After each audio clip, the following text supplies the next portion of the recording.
Jamie here, keeping it coy. Welcome back to the channel. If you're new, welcome, and I hope to earn your subscription today.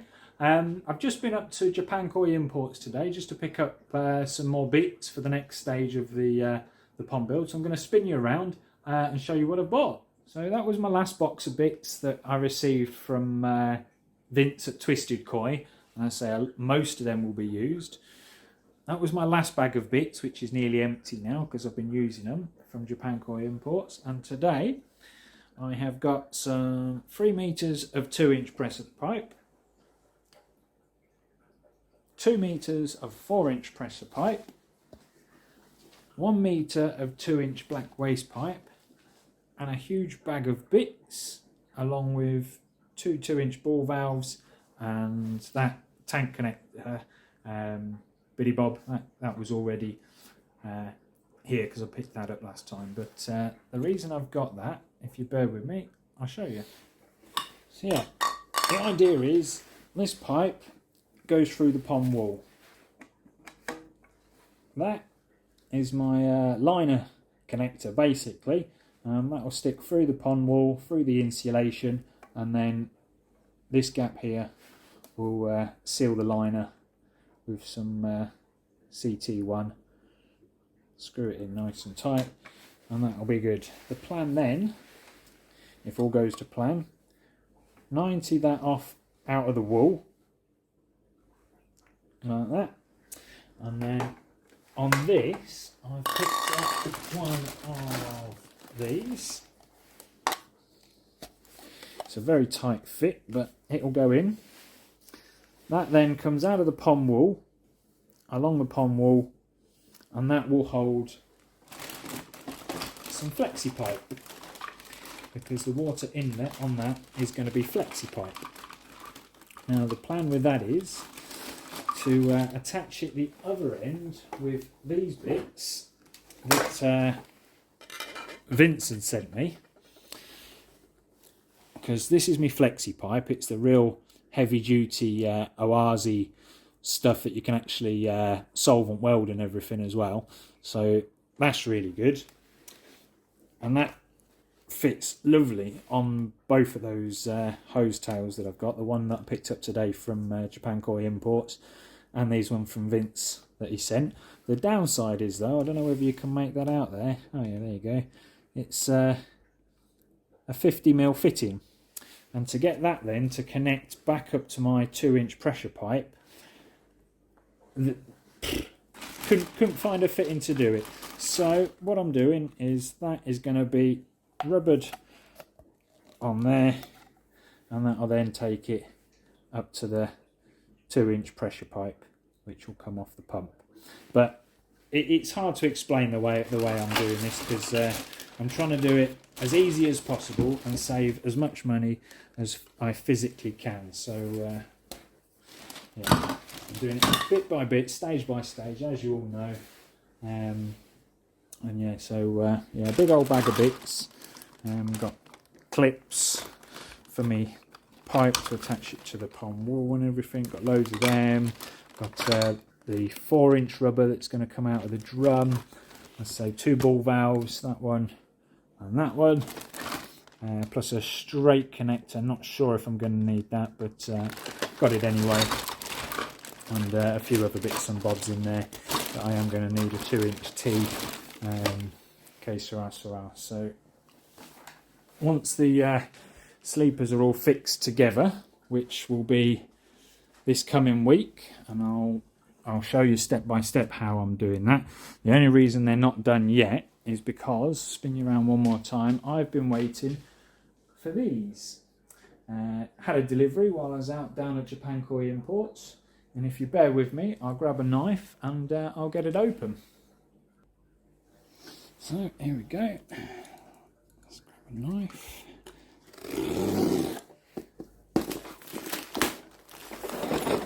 In here, it's surprising how heavy screws are these days.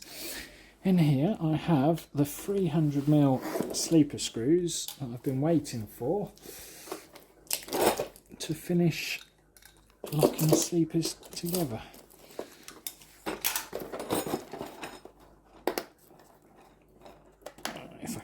open one of the boxes. How do we open all that? Hold on.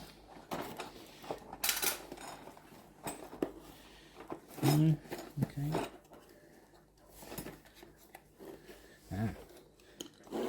That's how it opens. Right, so in here,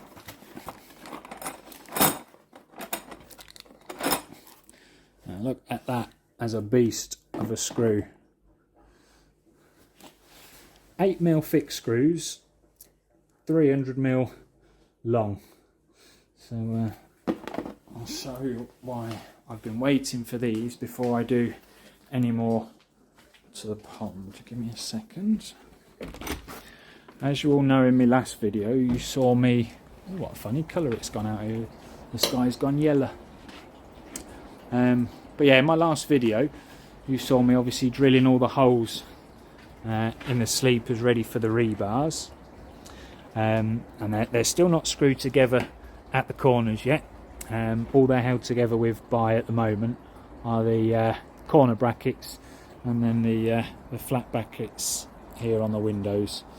But the plan is, now that all the holes are drilled through there, what I'm going to do is take this layer off and this layer off, so I can finish off, because my drill bit, if you remember, only come to halfway down this sleeper. So take that layer and then the top layer off, so I can then finish with my drill bit, drilling through there into the bottom.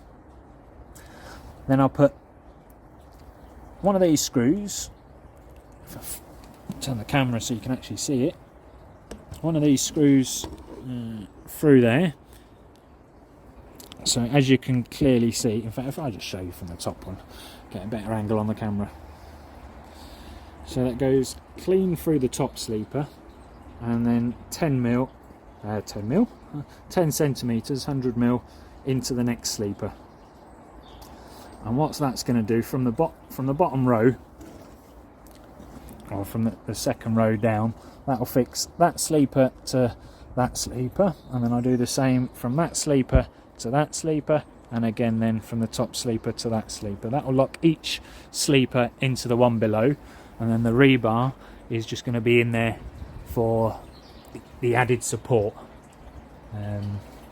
So yeah, that's why I haven't yet taken them all apart to start drilling through to the very bottom. But these screws, an 8mm screw, I mean it'd probably hold with just these in it, to be honest, but these are very expensive and rebar's actually cheaper.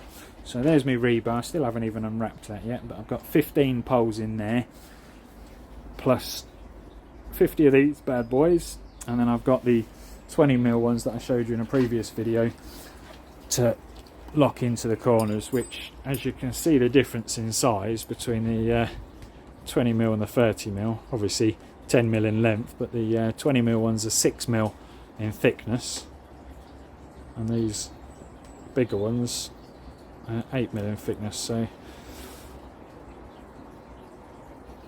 won't focus, but yeah, so this pond, once it's finished, will not go anywhere. Plus obviously around the window it's going to be reinforced with the stainless steel, not stainless steel, sorry, solid steel boxing. But yeah, so I can crack on with that now. Won't do it today because, as you can see, it's absolutely peeing it down. But yeah, the insulation at the back there is all cut, ready to go. So yeah, next video I'll be actually doing something again.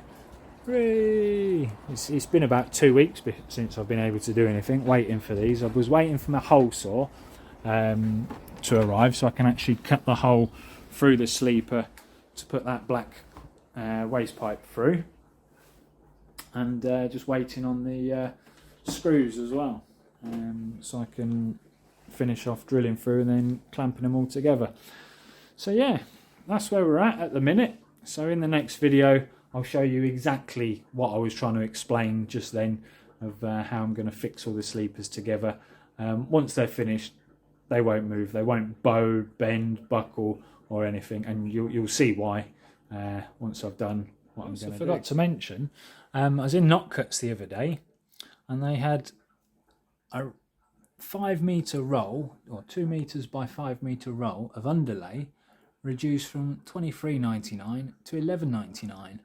Now, when I was doing my calculations for how much underlay I would need, I worked out that it was just over 27 metres.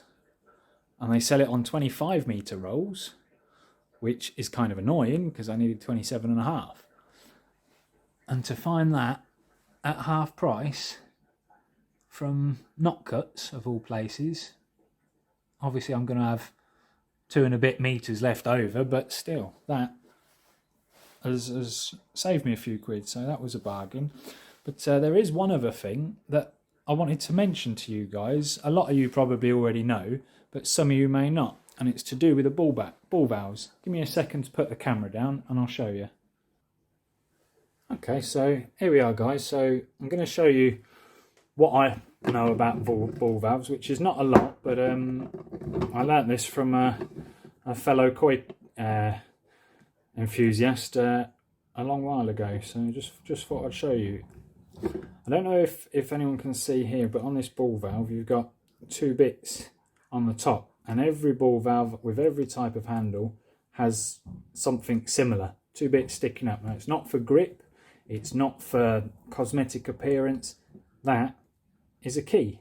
Now, when you open up a ball valve, here's one I unscrewed earlier, you'll see one side here has notches taken out and the other side here doesn't. And there's a reason for that.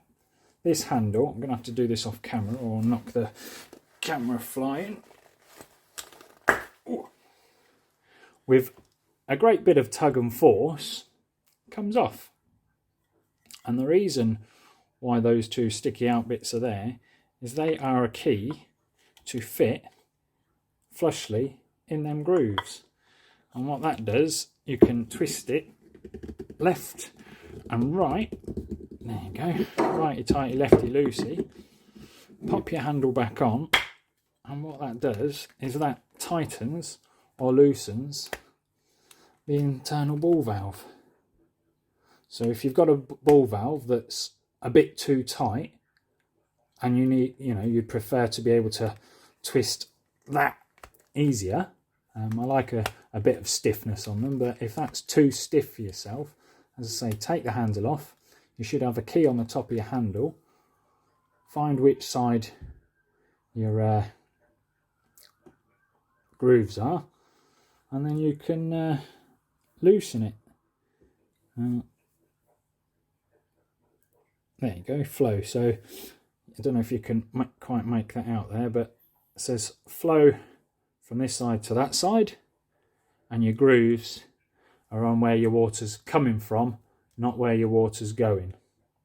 All right, so your groove should be the same as mine, depending on what that is. Now, I've already sorted out all these and put them to the strength that I like them, and I've done the same with the 4-inch ball valves that I've got. I will still need a few more valves, I think. But yeah, just a good tip to show. As I say, a lot of you probably already knew that, but for those of you that didn't know that, it's a good tip to use. When my 4-inch ones were delivered, they were so stiff. I couldn't even close the ball valve to start off with, but after tinkering with it for a couple of minutes, just as I say, pull the handle off, loosened it up. Literally only needed to turn it about that much, so about 1/2 centimetre, and that was then, it was still stiff, but I could then, it was like this one basically. So bit of force. You don't want it to just go, and be able to twist with a push of a finger, because then it can fall out of place. But you don't really want to have to be bending and struggling, trying not to snap your pipework while you're twisting a ball valve either. So a nice happy medium, that a firm twist like that with one hand will turn it, to me, is the ideal amount. So yeah, if your ball valves are too tight or too loose, take your handle off, find your grooves. As I say, they'll be from where the water's coming into your pipe, and the grooves will be on that side, and then you'll be able to loosen them off. yeah, so I hope this helps. Yeah, we'll wrap it up there, guys. But yeah, that's it for now. As I say, guys, catch you all on the next one. Hope you've enjoyed watching. If you did, please give me a thumbs up. If you haven't subscribed already, please feel free. It's free to join. It just helps the channel grow. And we'll see you all very, very soon, Fitness Sleepers. Catch you later.